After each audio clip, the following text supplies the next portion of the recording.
Hello gainers, welcome to my little channel on the internet called Fitter Philosophy, in which I discuss practical, experienced, life-based, stoic, philosophical perspectives to help the unexplained become more explainable, to help the misunderstood become understandable, and to help the hidden become more visible.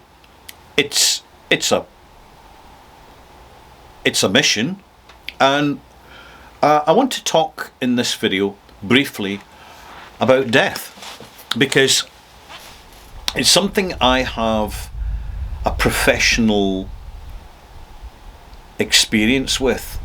I worked for over 20 years in a major city in Britain as an undertaker, and it was a very interesting job, full of drama, as you can imagine, full of challenges, and no 2 days were the same. And as I learned the ropes in the job, and as I became more familiar with the process and the ritual of a funeral arrangement, I started to look at the historical perspective of it to get a greater understanding of what I was doing. And it's certainly the case that wherever you go in the world where humans are involved in an experience of bereavement and the loss of a living member of the community or the family, it's actually a similar experience to the one which some animals have, where someone who is dying will remove themselves from the group. In the modern context, that is to a nursing home, and they'll basically just quietly slip away, after which there is a ceremony in which there are three things present. It's the dead body of the person, suitably wrapped, dressed, or put into a coffin, which is simply a wooden box. There is witnesses to the event, usually the family, also called the mourners, and there is some form of ceremony involved, more often than not with an officiant. Now this could be a religious individual with a specific office, whether a priest, minister, rabbi, or imam, or it could be a humanist. So this is for people who want non-religious services, simply because they feel that having something non-religious kind of focuses more attention onto the individual. And I've been asked many times, well, you're the undertaker, this is your job. Is there life after death?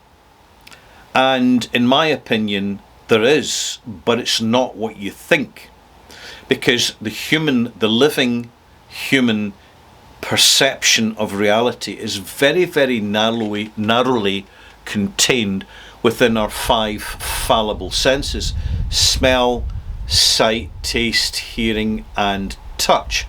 You could include the sixth sense of intuition, which you should include because it most certainly exists. In fact, there's a lot of what's called empirical evidence to show it. In other words, the subject has been studied by scientists on numerous occasions, and they have definite, tangible evidence that the sixth sense does exist, as does the seventh, the eighth, and the ninth.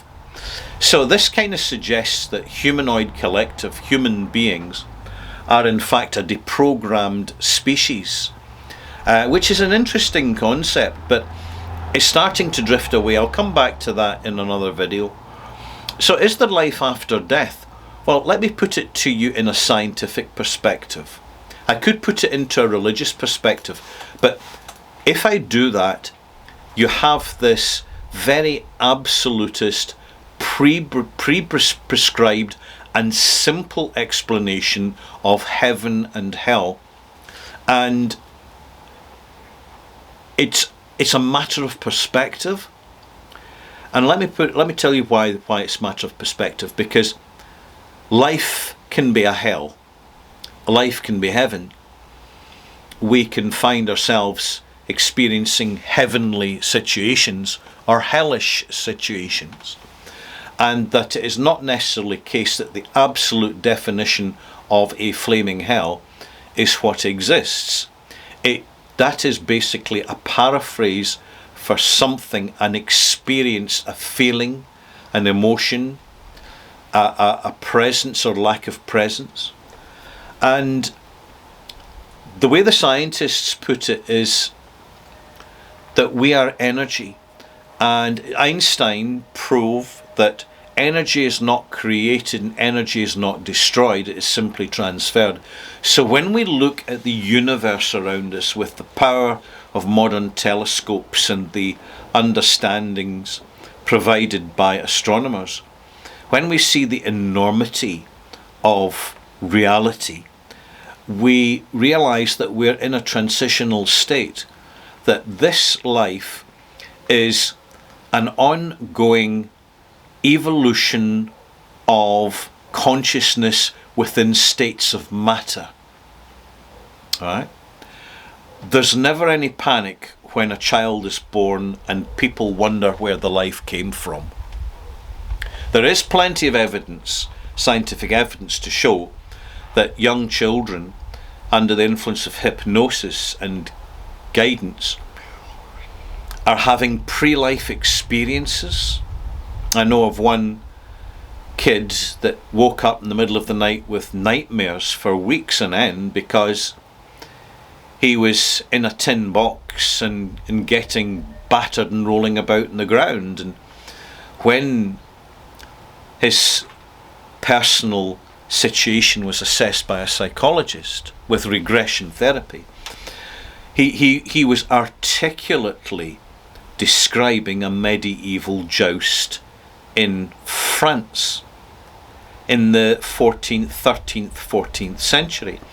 And what was fascinating is the small child was able to give such considerable detail that they actually traced back the joust in the parish records of a town in France.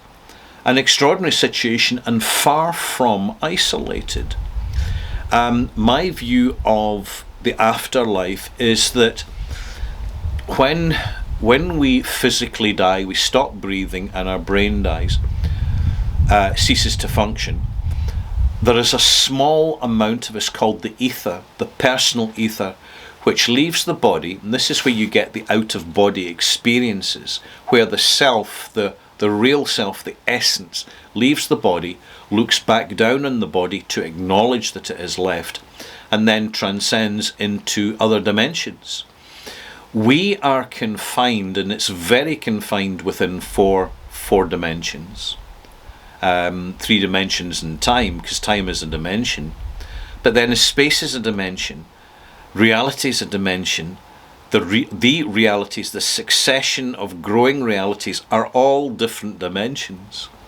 And when we have this thoughtfulness about it, one of the things we realize is not to be afraid of death. You'll find that those people who struggle to live properly are too afraid of dying or injuring or risking themselves, and others, within reason, are prepared to take more risks in life, but they live more life as a result of that.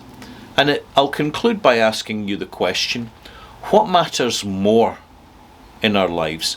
Is it the years in our life or the life in our years? Because I have on many occasions witnessed a very old person hitting 100 years old who drifted through life and achieved and did nothing.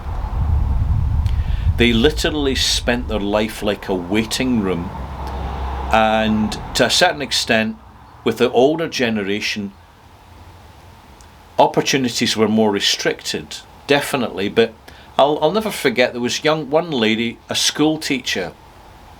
She died young. She died at 45, but what she left, her legacy, her group of friends who all shared from her estate, were absolutely enriched by her presence. She touched them.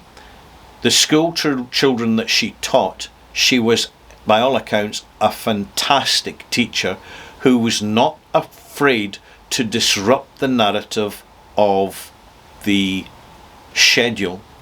In other words, she was teaching children, her school children, things that the curriculum didn't want her to teach, so that they were better prepared for life. And finally, she put joy in her life. Despite personal setbacks and health problems which were ongoing, she refused to acknowledge them and lived in the positive. She was a willing volunteer. She was careful what she volunteered for. We all have to be that. But she volunteered and gave herself to the local community, and in return the community loved her for it. She lived more in her 40 odd years than I have witnessed in other people living twice as long. And I heard about this because I was listening into the eulogy, which is the commendation at the funeral service held in a hall, and the sense of positivity and upliftingness afterwards, rather than just depression and greyness. It was quite inspirational. In fact, I've never forgotten it because it really stood out.